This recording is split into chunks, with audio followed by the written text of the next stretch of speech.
Nahot bu yorug' dunyoga baxtsiz bo'lgani kelgan bo'lsak, yaratgan atrofimizni ne'matlarga to'ldirib qo'ygan bo'lsa-yu, barchasiga ko'z yumsaga, dedi-yu turli videolardan yiroqlashish vaqti qachon keladi? Umr o'tyapti-ku. Agar biz har bir akillagan itga tosh otishga urinib to'xtasak, manzilga qachon yetamiz? Yomonlarga biz ham maddohlik ila javob qaytarsak, ana o'sha yomondan hech qanday farqimiz qolmaydi-ku. Vaqtni ketkazib, umrni isrof qilmaylik demoqchiman xolos. Bilingki, siz qilayotgan ishingiz bolday asal darajasida bo'lsa ham, pashshalar uchun buni hech qanday ahamiyati yo'q. Zar qadrini zargar biladi. Bir fikrlab ko'ring.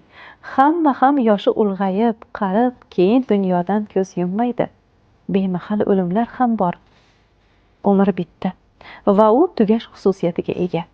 Umr bizga bu eshikdan kirib, narigisidan chiqib ketguncha beriladigan